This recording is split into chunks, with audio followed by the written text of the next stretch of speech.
कहानी की शुरुआत में हम देखते हैं कि एक बेहोश आदमी तेजी से आसमान से नीचे गिर रहा है। तभी अचानक उस आदमी को होश आ जाता है और वो आदमी खुद को हवा में नीचे जमीन की तरफ जाता हुआ देखकर जल्दी से अपना पैराशूट खोलने की कोशिश करता है, लेकिन उसका पैराशूट नहीं खुलता और जैसे ही वो जमीन के काफी करीब आता है तभी अचानक ऑटोमेटिकली उसका पैराशूट खुल जाता है, जिससे उसके गिरने की रफ्तार कम हो जाती है और ये आदमी पेड़ों से टकराते हुए नीचे जमीन पर जा लगता है और बेहोश हो जाता है। लकीली पेड़ों से टकराने की वजह से इसकी जान बच जाती है। कुछ देर बाद इस आदमी को होश आता है और हमें पता चलता है कि इस आदमी का नाम पीटर है। होश में आने के बाद पीटर देखता है कि यहाँ चारों तरफ घना जंगल है और इसे कुछ समझ नहीं आ रहा होता कि मैं यहाँ पर कैसे पहुंचा। अब इससे पहले कि पीटर कुछ समझ पाता तभी अचानक उसके बगल में एक दूसरा आदमी पैराशूट से सेफली लैंड कर देता है। ये आदमी एक मैक्सिकन गैंगस्टर होता है और ये गैंगस्टर पीटर पर बंदूक तान देता है, लेकिन पीटर उसे समझाता है कि बंदूक नीचे करो क्योंकि मैं तुम्हें कोई भी नुकसान नहीं पहुंचाने वाला हूं। ये सुनकर गैंगस्टर बंदूक नीचे करने ही वाला होता है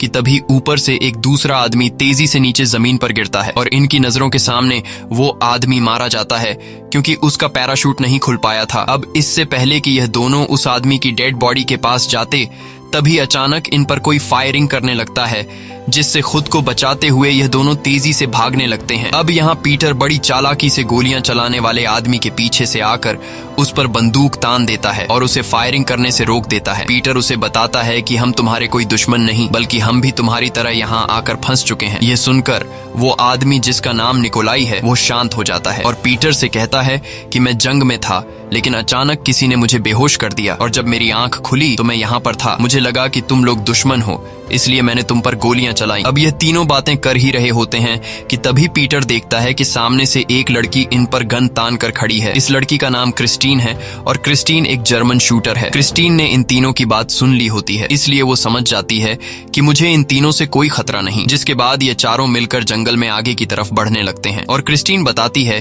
कि जब मैं ऊपर से गिर रही थी तब मैंने और भी कुछ लोगों को पैराशूट से नीचे लैंड करते हुए देखा था। अब यह जब जंगल में आगे बढ़ रहे होते हैं तभी हम देखते हैं कि कोई इनका पीछा कर रहा है और ये एक जापानीज होता है। अब यहाँ जापानीज अपने जूते उतार देता है और हल्के कदमों से उनका पीछा करने लगता है ताकि उनको उसके पैरों की आवाज सुनाई न दे। और आगे चलने वाले तीन लोगों को इस बात की खबर बिल्कुल भी नहीं होती कि कोई इनका पीछा कर रहा है। कुछ दूर आगे जाने के बाद इनको दो और लोग मिलते हैं जो आपस में लड़ रहे होते हैं और इन लोगों को देखकर यह दोनों आपस में लड़ना बंद कर देते हैं और बाकी लोगों की टीम में शामिल हो जाते हैं। तभी उन्हें कुछ दूरी पर किसी आदमी के चिल्लाने की आवाज सुनाई देती है और जब यह लोग उस जगह पर पहुंचते हैं तो यह लोग देखते हैं कि एक आदमी का पैराशूट ऊपर पेड़ में फंस चुका है, जिस वजह से यह आदमी उल्टा लटका हुआ है। अब यहाँ पीटर गोली से पैराशूट की रस्सी तोड़कर उस आदमी को नीचे गिरा देता है और उससे पूछता है कि तुम कौन हो। तब वो आदमी बताता है कि मेरा नाम स्टीव है और मैं एक डॉक्टर हूँ। अब यहाँ किसी को भी पता नहीं होता कि यह कौन सी जगह है और किसी को भी इस जंगल से बाहर निकलने का रास्ता मालूम नहीं था, इसलिए यह सभी लोग मिलकर इस जंगल से बाहर निकलने का रास्ता ढूंढने लगते हैं। साथ ही वो जापानीज आदमी भी इनकी टीम में शामिल हो जाता है। कुछ दूर आगे जाने के बाद इन्हें एक जगह पर ढेर सारी इंसानों की खोपड़ियां नजर आती हैं, जिसे देखकर यह सभी लोग बहुत ज्यादा घबरा जाते हैं और समझ जाते हैं कि यह जंगल बहुत ही ज्यादा खतरनाक है, इसलिए अब कैसे भी करके इन लोगों को जल्दी से इस जंगल से निकलना होगा, नहीं तो ये लोग मारे जा सकते हैं। अब आगे बढ़ते हुए रास्ते में निकोलाई को एक अजीब सा पौधा दिखाई देता है, जिसे देखते ही निकोलाई उसकी तरफ अट्रैक्ट हो जाता है और निकोलाई उस पौधे को छूने ही वाला होता है कि तभी डॉक्टर आकर निकोलाई को रोक देता है और डॉक्टर बताता है कि यह एक बहुत ही जहरीला पौधा है। इस फूल में से निकलने वाले लिक्विड की एक बूंद से इंसान पैरालाइज हो सकता है और डॉक्टर एक चाकू पर इस फूल का लिक्विड लगाकर अपने पास रख देता है, जिसके बाद ये सभी लोग फिर से आगे बढ़ने लगते हैं और तभी इनके अफ्रीकन साथी का पांव एक ट्रैप पर पड़ता है, जिससे वो नीचे गिर जाता है और देखते ही देखते ऊपर से नुकीली लकड़ियां अफ्रीकन पर गिरने लगती हैं, लेकिन अफ्रीकन खुद को बचा लेता है और तभी एक बहुत ही बड़ा पेड़ इनके बाकी साथियों की तरफ आता है, लेकिन यह लोग जल्दी से खुद को उस पेड़ से बचा लेते हैं और तभी इन पर ऊपर से और भी नुकीली लकड़ियां गिरने लगती हैं, जिससे खुद को बचाते हुए क्रिस्टीन तेजी से भागने लगती है और भागते भागते वो एक गड्ढे में गिरने वाली होती है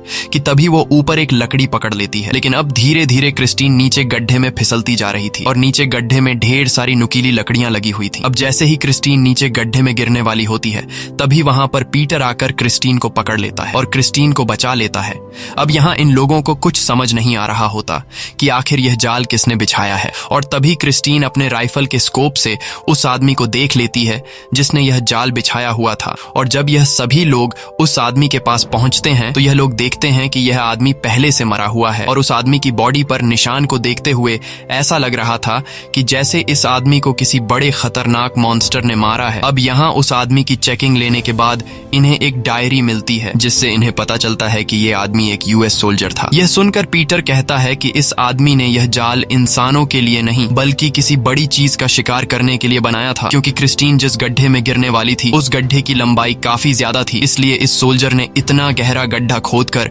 उस मॉन्स्टर को मारना चाहता था। लेकिन वो मॉन्स्टर बहुत ही ज्यादा खतरनाक था और वो इस सोल्जर के जाल में फंसने से बच गया और फिर उस मॉन्स्टर ने इस सोल्जर को मार दिया। अब जब सभी लोग यहाँ से जाने लगे तभी इनके अफ्रीकन साथी को लगता है कि कोई इन पर नजर रख रहा है और वो सामने के पेड़ की तरफ देखने लगता है, लेकिन पेड़ पर उसे कुछ भी दिखाई न देने की वजह से वो भी अपने बाकी साथियों के पीछे जाने लगता है। और यहाँ हम देखते हैं कि सच में कोई चीज इन पर नजर रख रही है और वो चीज इसी पेड़ पर मौजूद है, लेकिन इनविजिबल होने की वजह से ये लोग उसे देख नहीं पा रहे थे। और जो कोई चीज भी इन पर नजर रख रहा है वो इनको एक इंफ्रारेड यानी कि फायर विजन से देख रहा है। अब कुछ दूर आगे जाने के बाद जब ये लोग एक खुले मैदान में पहुंचते हैं तो वहां का नजारा देखकर ये लोग पूरी तरह से हैरान रह जाते हैं, क्योंकि इनके सामने एक अलग ही दुनिया थी और ऐसी जगह इन लोगों ने पहले कभी भी नहीं देखी थी, क्योंकि ऊपर आसमान में 3 प्लेनेट मौजूद थे। और ये देखकर ये लोग समझ जाते हैं कि ये हमारी दुनिया नहीं बल्कि हम किसी दूसरे प्लेनेट पर आ गए हैं। अब यहाँ पीटर कहता है कि जिस तरह से हम लोग यहाँ पर आए हैं उसी तरह से यहाँ से निकलने का भी कोई ना कोई रास्ता जरूर होगा, इसलिए अब जल्द ही हम लोगों को यहाँ से निकलने वाले रास्ते को ढूंढना होगा। जिसके बाद ये लोग फिर से जंगल में आगे की तरफ बढ़ने लगते हैं और तभी अचानक से एक ड्रोन इनके ऊपर से गुजरता है, जिसे देखकर ये सभी लोग अलर्ट हो जाते हैं और इन्हें लगा कि हम पर ऊपर से हमला होने वाला है। लेकिन तभी कुछ अजीब से क्रीचर तेजी से दौड़ते हुए इनकी तरफ बढ़ने लगते हैं, जिसे देखकर ये सभी लोग इन पर गोलियां चलाते हैं, जिसमें से एक क्रीचर की बॉडी ब्लास्ट हो जाती है। और तभी यहाँ एक क्रीचर इनके एक साथी के पीछे पड़ जाता है जो मेक्सिको के जेल से भागा हुआ एक कैदी था। और जैसे ही वह क्रीचर कैदी को मारने वाला होता है तभी वहां पर अफ्रीकन आकर उस क्रीचर को मारकर उस कैदी की जान बचा लेता है। वहीं डॉक्टर के पास बंदूक न होने की वजह से वह अपनी जान बचाने के लिए क्रीचर से भागने लगता है। तब वह क्रीचर भी डॉक्टर के पीछे पड़ जाता है, लेकिन यहाँ क्रिस्टीन आकर डॉक्टर को एक पेड़ पर चढ़ा देती है और खुद उस क्रीचर से मुकाबला करने लगती है। लेकिन जैसे ही वह उस क्रीचर पर निशाना तान कर उसे शूट करने लगती है तभी उसे पता चलता है कि उसके बंदूक में गोलियां खत्म हो गई हैं। ये देखकर क्रिस्टीन काफी मायूस हो जाती है और अब वो क्रीचर भी धीरे धीरे क्रिस्टीन की तरफ बढ़ने लगता है, जिसे देखकर क्रिस्टीन समझ जाती है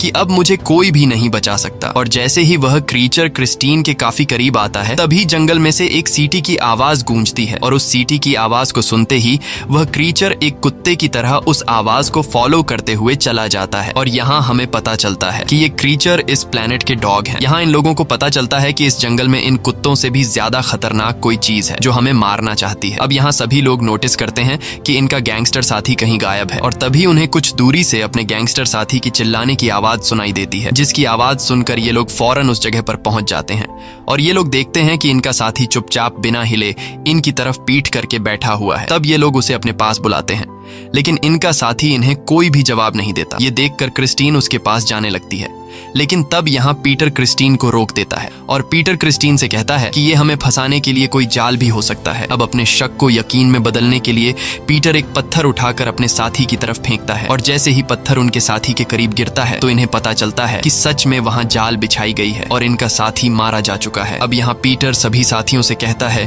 कि हमें अपने साथी को ऐसे ही छोड़कर यहाँ से जाना होगा, क्योंकि अगर हमने अपने साथी को हाथ भी लगाने की कोशिश की तो हम सब मारे जाएंगे। लेकिन क्रिस्टीन अपने साथी को इस तरह अधमरे हालत में नहीं छोड़ना चाहती थी, इसलिए वो अपने साथी को शूट करके उसे हमेशा के लिए तकलीफ से आजाद कर देती है। अब कुछ दूर आगे जाने के बाद इन्हें अजीब तरह के पैरों के निशान दिखाई देते हैं, जिसे देखकर ये लोग समझ जाते हैं कि ये उसी मॉन्स्टर के पैरों के निशान हैं जो हमें मारना चाहता है। अब यहाँ सभी लोग पैरों के निशान को फॉलो करते हुए हुए एक ऐसी जगह पर पहुंचते हैं जहां पर ढेर सारी लाशें लटकाई गई थीं, यहां तक कि कुछ लाशों से तो खाल खींचकर निकाली गई थी और हर तरफ खून बिखरा पड़ा था। ये सब देखकर ये लोग काफी ज्यादा घबरा जाते हैं और तभी इन लोगों को पेड़ से बंधा गया एक प्रेडेटर दिखाई देता है। यहाँ इन लोगों को लगा कि ये प्रेडेटर मर चुका है, इसलिए निकोलाई जैसे ही उस प्रेडेटर के करीब जाकर उसे छूने वाला होता है तभी वो प्रेडेटर जाग जाता है और चीखने लगता है। ये देखकर सभी लोग पीछे हो जाते हैं और तभी जमीन से दो नुकीली लकड़ियां निकलकर अफ्रीकन की बॉडी में धंस जाती हैं, जिससे अफ्रीकन की मौत हो जाती है। अब यहाँ पीटर को कुछ अजीब सी चीज दिखाई देने पर वह अंधाधुंध गोलियां चलाने लगता है, जिसमें से कुछ गोलियां उस इनविजिबल मॉन्स्टर को लग जाती हैं। लेकिन मॉन्स्टर इनविजिबल होने की वजह से इन पर भारी पड़ रहा था, इसलिए पीटर सभी लोगों से यहाँ से भागने को कहता है, जिसके बाद सभी लोग तेजी से दौड़ते हुए एक पहाड़ से नीचे नदी में कूद जाते हैं और पानी में तैरते हुए किनारे की तरफ बढ़ने लगते हैं। तभी यहाँ एक ड्रोन इनके ऊपर से गुजरता है और इन लोगों को देख लेता है, जिसके बाद ड्रोन वापस उसी जगह पर चला जाता है जहाँ इन पर अभी हमला हुआ था और यहाँ वह मॉन्स्टर अपना असली रूप दिखाता है, जिसे देखकर हमें पता चलता है कि ये भी प्रेडेटर है, लेकिन इनका साइज बाकी नॉर्मल प्रेडेटर से काफी बड़ा है और ये एक नहीं बल्कि 3 शिकारी प्रेडेटर्स हैं। वहीं दूसरी तरफ ये लोग नदी के किनारे पर पहुंच जाते हैं और यहाँ पीटर सभी से कहता है कि मुझे पता चल गया है कि हम पर हमला करने वाले मॉन्स्टर प्रेडेटर्स हैं और ये प्रेडेटर्स हमें इस जंगल से जिंदा जाने नहीं देंगे, इसलिए हमें यहाँ से निकलने के बजाय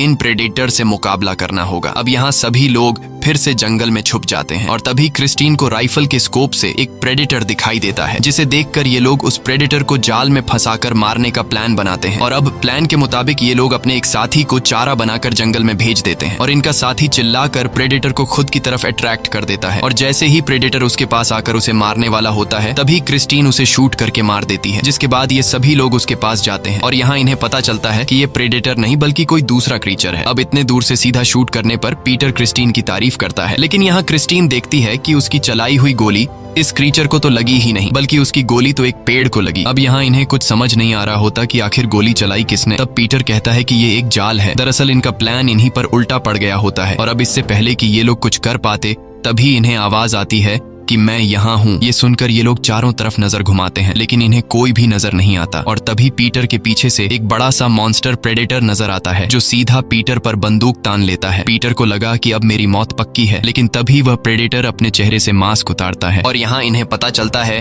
कि ये हमारी तरह एक नॉर्मल इंसान है। ये आदमी अपना नाम नोलैंड बताता है और सभी से कहता है कि हमारी जान यहाँ खतरे में है, क्योंकि प्रेडेटर की सूंघने की ताकत काफी ज्यादा है, इसलिए तुम लोग अगर अपनी जान बचाना चाहते हो तो तुम सभी मेरे पीछे आओ। जिसके बाद ये सभी लोग बिना कुछ सोचे समझे नोलैंड के पीछे चलने लगते हैं और नोलैंड इन लोगों को एक पुरानी खराब पड़ी हुई स्पेसशिप में ले जाता है। यहाँ नोलैंड बताता है कि यह जगह सेफ है और मैं भी तुम लोगों की तरह यहाँ इस प्लैनेट पर आया हूँ। मेरे जितने भी बाकी साथी थे वे सभी मारे गए और मैं पिछले 3 सालों से प्रेडेटर्स से छुपकर यहीं पर रह रहा हूँ। तब टीम का एक साथी पूछता है कि तुम्हारे पास प्रेडेटर का सूट कैसे आया, जिस पर नोलैंड बताता है कि मैं यहाँ पर 2 प्रेडेटर्स को मार चुका हूँ और मैं उन्हीं का सूट चुराकर पहन रहा हूँ। अब यहाँ पीटर पूछता है कि हम इन प्रेडेटर्स को कैसे मार सकते हैं, जिस पर नोलैंड बताता है कि यह प्रेडेटर बहुत ही ज्यादा खतरनाक है। इनके पास इंफ्रारेड विजन से देखने की शक्ति है, यानी कि यह लोग काले अंधेरे में भी हमें देख सकते हैं। साथ ही नोलैंड बताता है कि यहाँ पर 2 तरह के प्रेडेटर हैं, एक नॉर्मल प्रेडेटर है और दूसरे मॉन्स्टर प्रेडेटर है और यह मॉन्स्टर प्रेडेटर सिर्फ इंसानों का नहीं बल्कि नॉर्मल प्रेडेटर का भी शिकार करते हैं। ये सुनकर पीटर समझ जाता है कि पेड़ के साथ जो प्रेडेटर बांधा गया था वह एक नॉर्मल प्रेडेटर था। यहाँ नोलैंड बताता है कि मैं पिछले कई सालों से यहाँ से निकलने का रास्ता ढूंढ रहा हूँ, लेकिन आज तक मुझे कोई भी इस प्लैनेट से बाहर निकलने का रास्ता नहीं मिला। तब पीटर कहता है कि एक रास्ता है, अगर हम इन प्रेडेटर का स्पेसशिप चुरा लें तो हम स्पेसशिप के जरिए इस प्लैनेट से अपने प्लैनेट पर जा सकते हैं। जिस पर नोलैंड कहता है कि स्पेसशिप तो हम लोग चुरा लेंगे, लेकिन हम में से किसी को भी प्रेडेटर का स्पेसशिप उड़ाना नहीं आता। ये कहकर नोलैंड सो जाता है। अब यहाँ पीटर क्रिस्टीन के पास आता है और उससे कहता है कि हमें किसी भी तरह करके प्रेडेटर का शिप चुराना होगा, और रही बात शिप को उड़ाने की तो हम बाहर जंगल में पेड़ के साथ बांधे गए गुलाम प्रेडेटर को आजाद कर देंगे और बदले में उससे शिप उड़ाने में मदद मांगेंगे। अब यह दोनों बातें कर ही रहे होते हैं कि तभी रूम के अंदर धुआं होने लगता है और धीरे धीरे पूरा कमरा धुएं से भरने लगता है और यह धुआं कोई और नहीं बल्कि नोलैंड कर रहा था। दरअसल नोलैंड इन सभी लोगों को बेहोश करके इनका खाना और हथियार चुराना चाहता था और अब यह सभी लोग लोग यहाँ से बाहर निकलने के लिए शिप का दरवाजा खोलने की कोशिश करते हैं, लेकिन दरवाजा नोलैंड ने बाहर से लॉक किया था और अब दरवाजा न खुलने पर पीटर दरवाजे को तोड़ने के लिए उस पर गोली चलाता है, जिसकी आवाज कुछ दूरी पर प्रीडेटर सुन लेता है और प्रीडेटर को पता चल जाता है कि यह लोग कहां पर छुपे हुए हैं। जिसके बाद प्रीडेटर सीधा शिप पर पहुंच जाता है और वह सबसे पहले नोलैंड को शूट करके मार देता है, क्योंकि नोलैंड शिप के बाहर था। इसके बाद प्रीडेटर बाकी लोगों को ढूंढने लगता है और यहाँ बाकी लोग भी बाहर निकलने का रास्ता ढूंढने लगते हैं, लेकिन इस दौरान डॉक्टर इनसे अलग हो जाता है और डॉक्टर अकेले बाहर निकलने का रास्ता तलाश करने लगता है, लेकिन उसे बाहर जाने का कोई रास्ता नहीं मिलता और वह अपने साथियों से भटक जाता है। कुछ देर बाद प्रीडेटर डॉक्टर को देख लेता है और प्रीडेटर डॉक्टर को मारने के लिए आगे बढ़ता है, लेकिन तभी वहां पर निकोलाई आ जाता है और डॉक्टर को जल्दी से प्रीडेटर से बचा कर ले जाता है। लेकिन इस दौरान प्रीडेटर की एक गोली निकोलाई को लग जाती है, जिससे वह नीचे गिर जाता है और यहाँ डॉक्टर अपने साथी निकोलाई को बचाने के बजाय वहां से भाग जाता है और अब प्रीडेटर निकोलाई को पकड़कर उसके सीने में एक नुकीला औजार घोंप देता है और अब निकोलाई समझ जाता है कि मैं मरने वाला हूँ। लेकिन मरने से पहले निकोलाई जल्दी से एक ग्रेनेड निकालकर एक जोरदार ब्लास्ट में अपने साथ उस प्रीडेटर को भी उड़ा देता है। वहीं दूसरी तरफ बाकी लोगों को बाहर निकलने का रास्ता मिल गया होता है और ये लोग जल्दी से बाहर आ जाते हैं, लेकिन अब बॉम्ब ब्लास्ट की आवाज सुनकर एक दूसरा प्रेडेटर वहां पर पहुंच जाता है और यहाँ इनका साथी जो मेक्सिको की जेल से भागा हुआ होता है वह काफी खुश होता है, क्योंकि उसे लगा कि उसकी जान बच गई, इसलिए वह खुशी से चिल्लाने लगता है। लेकिन तभी पीछे से एक प्रेडेटर उसे शूट करके नीचे गिरा देता है और अब वह प्रेडेटर इनके सामने आकर पीटर के माथे पर निशाना लगा देता है और जैसे ही वह प्रेडेटर पीटर को मारने वाला होता है तभी पीछे से कैदी एक चाकू से प्रेडेटर पर कई वार करता है, लेकिन चाकू के वार से प्रेडेटर को कुछ ज्यादा फर्क नहीं पड़ता और प्रेडेटर कैदी को उठाकर जमीन पर पटक देता है। अब मौके का फायदा उठाते हुए ये सभी लोग वहां से भाग जाते हैं और यहाँ प्रेडेटर बड़ी बेरहमी से कैदी को मार डालता है, जिसके बाद वह प्रेडेटर बाकी लोगों के पैरों के निशान को फॉलो करते हुए उनके पीछे जाने लगता है। यहाँ बाकी लोग भागते हुए एक घास के मैदान में आते हैं और तभी इनके जापानीज साथी को पता चलता है कि प्रेडेटर अभी भी इनका पीछा कर रहा है। अब उस प्रेडेटर को रोकने के लिए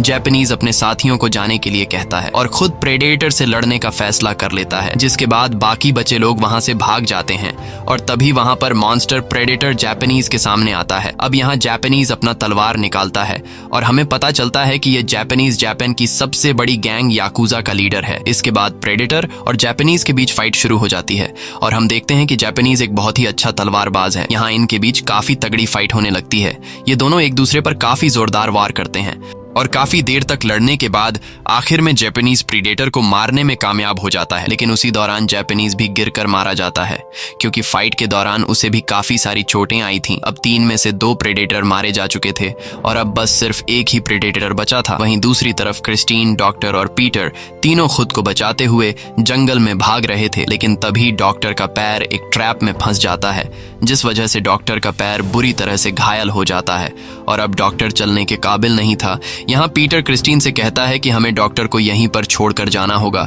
क्योंकि अब वह चल नहीं सकता और अगर हम इसे अपने साथ ले जाने लगे तो हमारी रफ्तार स्लो हो जाएगी और प्रेडेटर हमें पकड़कर मार देगा। लेकिन क्रिस्टीन एक अच्छे दिल की मालिक थी और वह डॉक्टर को इस तरह से छोड़कर नहीं जाना चाहती थी, इसलिए क्रिस्टीन पीटर से कहती है कि तुम चले जाओ, मैं यहाँ डॉक्टर की मदद करूंगी। जिसके बाद पीटर इन दोनों को छोड़कर वहां से चला जाता है और सीधा उस जगह पर पहुंचता है जहां गुलाम प्रेडेटर को पेड़ से बांध दिया गया था। अब यहाँ पीटर उस प्रेडेटर के सामने आकर उससे कहता है कि मैं तुम्हें आजाद कर दूंगा, लेकिन बदले में तुम्हें मुझे स्पेसशिप से मेरे प्लेनेट पर भेजना होगा। ये प्रेडेटर इंसानों की लैंग्वेज समझ सकता था, इसलिए वह सिर को हिलाकर हाँ में इशारा करता है। जिसके बाद पीटर उस प्रेडेटर के हाथ पैर खोल देता है और प्रेडेटर पूरी तरह से आजाद हो जाता है। यहाँ प्रेडेटर पीटर से काफी खुश हो जाता है और वह जल्दी से अपने हाथ का शील्ड पहनकर रिमोट से हमारे प्लेनेट का लोकेशन सेट कर लेता है और स्पेसशिप को स्टार्ट कर देता है और अब स्पेसशिप हमारे प्लेनेट पर आने के लिए तैयार था। वहीं दूसरी तरफ क्रिस्टीन डॉक्टर को सहारा देकर ले जा रही होती है कि तभी अचानक यह दोनों एक जाल में फंस जाते हैं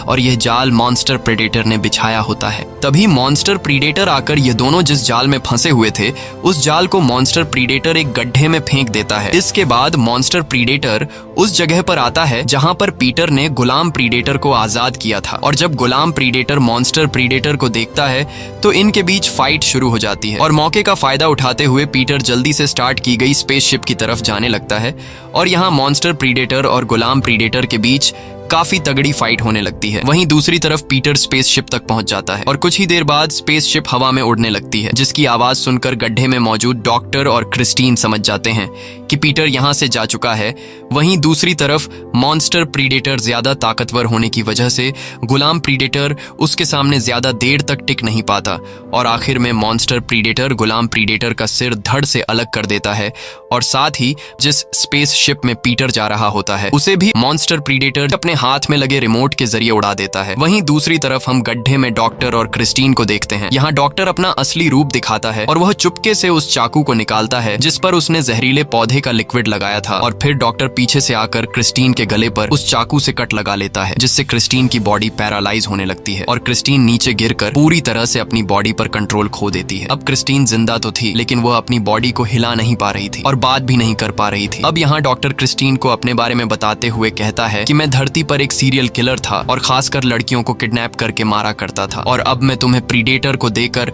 बदले में वापस अपनी धरती पर चला जाऊंगा। अब जब डॉक्टर क्रिस्टीन को यह बातें बता रहा होता है तभी ऊपर पीटर आ जाता है। दरअसल पीटर स्पेसशिप में बैठा ही नहीं था और अब वो अपने साथियों को लेने के लिए वापस आ गया होता है। पीटर को देखकर डॉक्टर पूरी तरह से शॉक हो जाता है और डॉक्टर फिर से एक शरीफ आदमी होने का नाटक करने लगता है। साथ ही डॉक्टर पीटर से कहता है कि क्रिस्टीन की यह हालत मॉन्स्टर प्रीडेटर ने की है। अब यहाँ क्रिस्टीन पीटर को डॉक्टर की सारी सच्चाई बताना चाहती थी लेकिन पैरालाइज होने की वजह से वो कुछ बोल नहीं पाती। इसके बाद पीटर डॉक्टर और क्रिस्टीन को पकड़कर गड्ढे से बाहर निकाल लेता है और पीटर क्रिस्टीन के पास आकर क्रिस्टीन से कहता है कि परेशान मत हो, हम लोग जल्द ही यहाँ से निकल जाएंगे। अब जब पीटर क्रिस्टीन से बातें कर रहा होता है तभी पीछे से डॉक्टर आकर पीटर को भी उसी चाकू से मारने ही वाला होता है कि तभी पीटर डॉक्टर के इरादों को समझ जाता है और पीटर डॉक्टर के चाकू को उसी के गले में घोंप लेता है। और यहाँ हमें पता चलता है कि जब गड्ढे में डॉक्टर क्रिस्टीन को अपनी सच्चाई बता रहा था तब पीटर ने डॉक्टर की सारी बातें सुन ली थी। इसके बाद पीटर डॉक्टर की बॉडी को घसीटकर मॉन्स्टर प्रीडेटर की जगह पर लेकर जाता है और डॉक्टर की बॉडी के चारों तरफ गन पाउडर डाल देता है। दरअसल ये मॉन्स्टर प्रीडेटर के लिए एक जाल होता है और साथ ही पीटर को पता चल गया होता है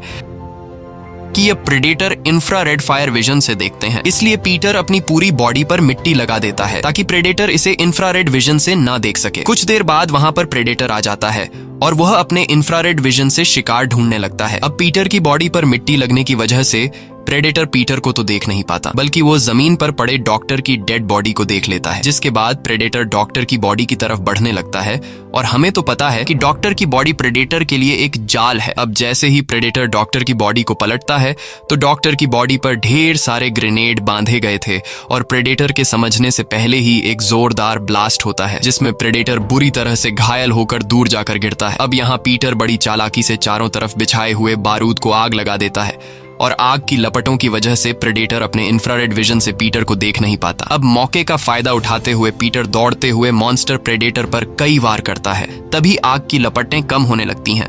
इसलिए पीटर जल्दी से एक पेड़ के पीछे छुप जाता है। अब यहाँ प्रेडेटर अपने इंफ्रारेड विजन से पीटर को चारों तरफ ढूंढता है लेकिन उसे पीटर कहीं पर भी दिखाई नहीं देता। पर तभी प्रेडेटर अपने इंफ्रारेड विजन से दरख्त के पीछे पीटर के जोर जोर से धड़कते हुए दिल की धड़कन सुन लेता है और प्रेडेटर समझ जाता है कि पीटर कहां पर छुपा है। अब जैसे ही प्रेडेटर पीटर पर फायर करने वाला होता है तब पीटर समझ जाता है कि प्रेडेटर को मेरी लोकेशन का पता चल चुका है, इसलिए जल्द ही पीटर कूदकर खुद को फायर से बचा लेता है। इसके बाद प्रेडेटर आकर पीटर को मारता है और उसे उठाकर दूर फेंक देता है। वहीं क्रिस्टीन की बॉडी भी अब नॉर्मल होने लगी थी और वो रेंगते हुए अपने राइफल के पास पहुंच जाती है। यहाँ प्रेडेटर अपने हाथ से एक नुकीला औजार निकालकर पीटर को मारने ही वाला होता है कि तभी क्रिस्टीन प्रेडेटर को शूट कर लेती है, जिससे प्रेडेटर के सीने से खून निकलने लगता है। ये देखकर प्रेडेटर गुस्से में क्रिस्टीन की तरफ एक नुकीला औजार फेंकता है जो क्रिस्टीन के कंधे में लगता है। अब यहाँ प्रेडेटर को गोली लगने की वजह से वो काफी कमजोर हो गया होता है और मौके का फायदा उठाते हुए